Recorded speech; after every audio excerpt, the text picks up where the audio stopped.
그러면은 이 지금 도파민 중독 같은 경우는 네. 왜 이렇게 현대인들이 계속 도파민 수치가 올라가고 이런 중독이 좀 많이 생기는 걸까요? 예, 왜냐하면 지금 현대 사회가 도파민을 굉장히 많이 필요하게 만들게 하는 거죠. 바쁘게 살게 되고 도파민 호르몬은 동기부여 호르몬이라고 얘기했지 않습니까? 네네.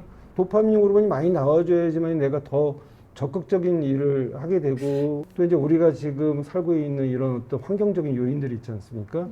아무래도 한국 사람들이 특히 이제 어떤 불면증이라든지 수면 박탈 같은 것들이 많이 되고 음식, 인스턴트 식품이라든지 이런 것들이 도파민 분비에 문제를 일으키기 때문에 도파민 중독자들을 양산한다고 생각할 수가 있는데 그럼 뭐 현대에 있는 모든 분들이 다 똑같이 도파민 중독자가 되는 거냐? 그렇지는 않잖아요. 도파민 중독이 좀 잘 생기는 유형이 있나요? 특히 이제 도파민 중독이 유전적으로 잘 되는 사람들이 있습니다. 그래서 아버지나 어머니가 도파민 중독자였으면 나도 도파민 중독자라는 게 유전적으로 영향을 미칠 수가 있는데 그렇겠죠. 그건 이제 도파민을 분비하는 호르몬 세포의 문제라고 할 수 있는 거죠. 근데 사실 그런 경우는 한 20, 30%뿐이 안 되고요. 대부분의 환경적인 겁니다. 그래서 아버지가 당뇨가 있어서 내가 당뇨가 되는 거는 유전적인 것도 있지만 아버지가 살고 어머니가 사는 거와 똑같은 음식과 똑같은 생활을 하기 때문에 당뇨가 되는 후천적인 요인도 있거든요. 생활 습관 때문에. 맞습니다. 그래서 실제적으로 도파민 중독에 쉽게 빠지는 두 번째 패턴은 뭐냐면요. 주변 사람들이 그것을 그냥 정상적으로 보는 거죠. 그래서 알코올 중독이라든지 게임 중독이라든지 친구를 갖다가 잘못 사귀면 문제가 된다는 것처럼 내가 그거에 대한 하나의 죄의식 없이 중독에 쉽게 빠질 수 있는 내가 어떤 커뮤니티에 있냐에 따라서 중독에 쉽게 빠질 수 있다는 거고요. 세 번째는 감정적으로 굉장히 이제 우울하거나 이런 사람들이 도파민 수용체에 영향을 미쳐서 쉽게 중독에 빠지게 될 수 있고요. 그러니까 우울증 성향이 있는 사람이 아무래도 조금 더 자극적인 것을 찾게 되겠죠. 자기 어떤 그런 걸 보상하기 예, 위해서. 더 보상하기 위해서요. 그 네 번째는 정당한 보상의 경험이 부족한 사람들이 있습니다. 대부분 사람들이 공부를 해서 뭐 어떤 일을 해서 성과를 이루고 직장에서 그런 어떤 도파민의 어떤 정상적인 어떤 분비를 통해서 얻을 수 있는 그런 경험이 없는 거예요. 그러니까 쉽게 도파민을 분비할 수 있는 걸 찾게 되는 거죠. 다섯 번째는 이제 경제적인 것과 관련이 있는데 너무 지독하게 가난하거나 너무 돈이 많아도 쉽게 도파민 중독에 빠지게 됩니다. 뭐 당연한 얘기지만 돈이 없으니까 그냥 쉽게 도파민이 분비될 수 있는 유튜브를 본다든지 그런 쪽으로 이제 극단적으로 갈 수밖에 없고요. 또 너무 돈이 많아도요. 내가 이제 막 너무 할 일이 없고 무료해지는 거죠. 더 강한 자극을 요구하게 되고 무료한 무미건조한 일상을 갖다 깨버리기 위해서. 그러니까 그런 다섯 가지의 상황이 쉽게 도파민 중독에 빠지는 패턴이라고 할 수 있겠습니다. 이런 거 교수님 여쭤봐도 될지 모르겠는데 네. 교수님은 혹시 도파민 중독 같은 그런 좀 네. 증상이 있으신 적이 있나요? 뭐 저도 뭐 한때는 이제 일 중독자라는 식으로 일도 많이 하고 또 그러기 위해서 또 커피도 많이 마셨습니다. 네. 특히 뭐 레지던트 시절, 조교수 시절에는 커피를 마시다 보니까 커피를 뭐 하루에도 뭐 10잔, 20잔 10잔이요? 예, 마시다 보니까 뭐 제 자신의 어떤 신체적인 변화도 있고요. 어떤 경우에는 그 커피를 마셔도 거기에 대한 내성이 생기기도 하고요. 깜짝 놀란 겁니다. 빈 어떤 종이컵을 보고 그리고 내가 이렇게까지 커피를 많이 마셨구나. 그래서 이제 저도 뭐 그런 중독이 있었고요. 근데 사람마다 누구나 그런 어떤 중독의 시대는 겪지 않을까 생각이 듭니다. 이제 저희 지금 이제 시청자분들 위해서 예.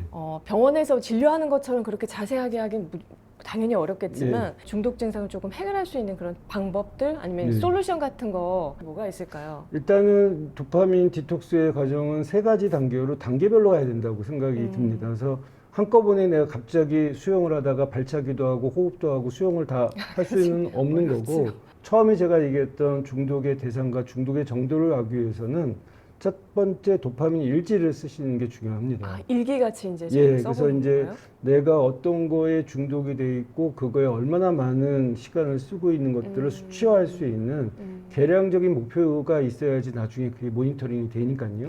그럼 내가 만약에 쇼츠를 계속 본다 그러면 뭐 이거로 내가 얼마나 그쵸. 보는지 쇼츠를 보냐 아니면 내가 뭐에 문제가 있느냐 하루에 설탕을 얼마큼 먹느냐 각설탕으로 뭐 20개를 먹냐 30개 먹냐 뭔가 이 정량할 수 있는 이제 그런 어떤 도파민 일지를 갖다가 마련해 놓고 두 번째는 이제 인식을 하게 되면 내가 이제 이 정도로 내가 심각하구나. 제가 그 커피 중독의 에피소드처럼 내가 이제 그것을 자각하고 그것을 이제 탈출하기 위해서 노력을 해야 된다는 인식이 생기겠죠.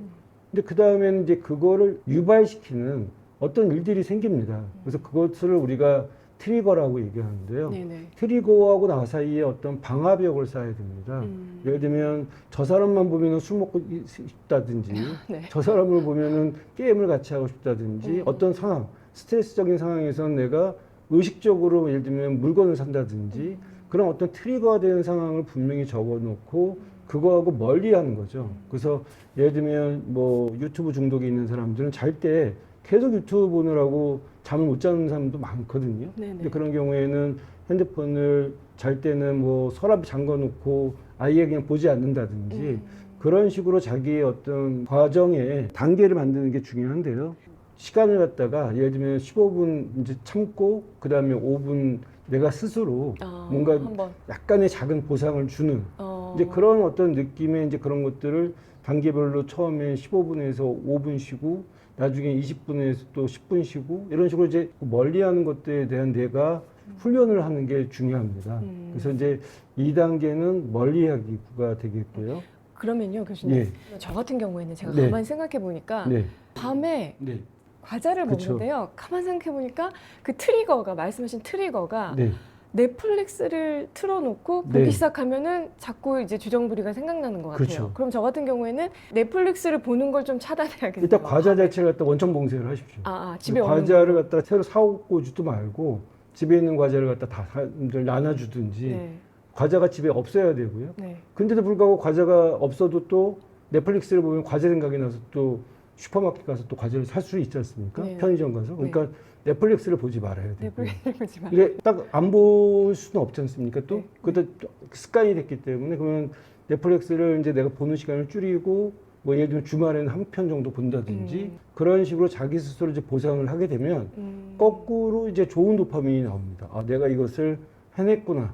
이런 어떤 성취감, 그런 어떤 정신적인 보상에서 느끼는 희열, 그 도파민이 이제 그때도 도파민이 나오는군요. 나오죠. 그래서 이제 그런 어떤 내가 이거를 견뎌냈다는 도파민이 나오는 거에 대한 정신적인 보상이 필요하고요. 세 번째 단계에는 물질적인 보상도 분명히 있어야 됩니다. 결국은 이제 우리가 정신적인 보상도 있지만 물질적인 보상도 필요하거든요. 제가 경험했던 그 젊은 친구는 유튜브 중독이었고 디지털 중독이었는데 내가 이것을 이제 3개월 만에 끝내면 스스로 이거에 대해서 내가 영국에 가서 토트넘 경기를 봐야 되겠다.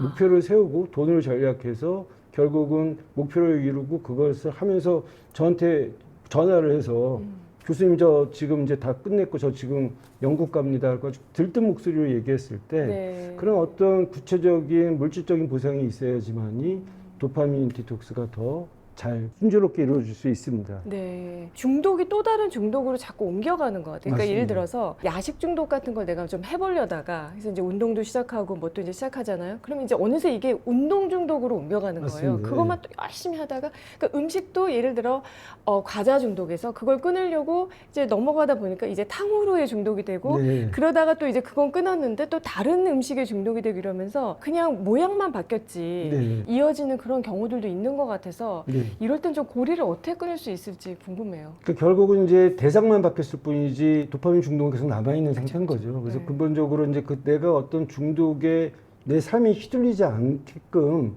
하는 게 중요하거든요. 그래서 지금 겉으로 보기에는 설탕 중독을 끊었지만 알고 봤더니 소금 중독이 돼 있고 소금 중독을 끊었더니 알고 봤더니 뭐 신맛 중독이 돼 있고 이러면 안 되고요. 일단 중독이라는 게 뭔지를 여러분들이 아실 필요가 있고 중독 자체가 됐을 때 내가 얼마나 문제가 되는지 알게 되면 다른 걸로 옮겨가더라도 점점 이제 그것들에 대해서 멀어질 수 있는 그런 어떤 솔루션을 찾아가는 게 중요할 것 같습니다.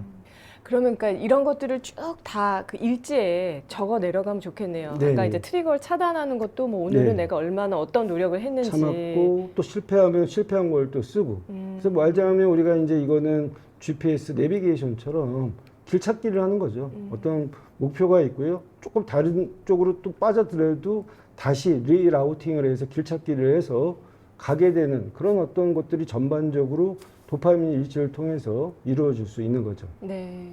안 그래도 저도 그 교수님 책 보고 나서 그 일지를 네. 적어보기 시작했는데요. 네. 확실히 다르더라고요. 그러니까 그냥 생각만 뭐 굳이 적을 필요까지 있어? 라고 하고 아무것도 그냥 적지 않는 것과 네. 실제로 그거를 매일매일 내가 적어 나가면서 이제 뒤돌아보고 하는 게 굉장히 차이가 많던데요. 생각보다 막 보니까 넷플릭스를 갖다가 뭐 2시간, 3시간. 네. 나는 잠깐 봤다고 생각했는데 네. 엄청 많이 보는 거죠. 네네. 예.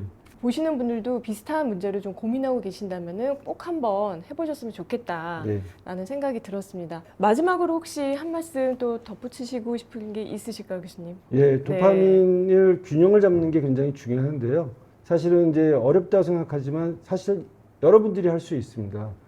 우리가 도파민의 중독의 가장 큰 문제가 도파민과 도파민 수용체의 관계인데 사실 마약 중독 이런 사람들 보면 도파민 수용체가 다 없어져 버리거든요. 근데 그런 사람들도 도파민 디톡스를 통해서 6개월, 12개월 지나면 도파민 수용체가 다시 살아나거든요. 실제로 검사에서 뭐 MRI 같은 거 예, 보면 MRI 같은 거 찍어보면요.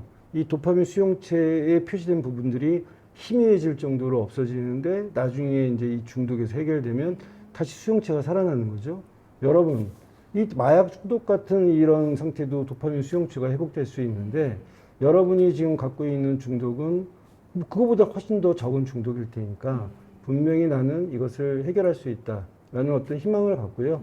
또 실패하더라도 계속 오뚜기처럼 일어나서 하다 보면 여러분이 도파민의 어떤 균형을 잡을 수 있게 되고 도파민의 균형을 잡는다는 것은 결국 여러분이 여러분의 삶의 주인이 되고 삶의 균형점을 찾게 된다는 것입니다.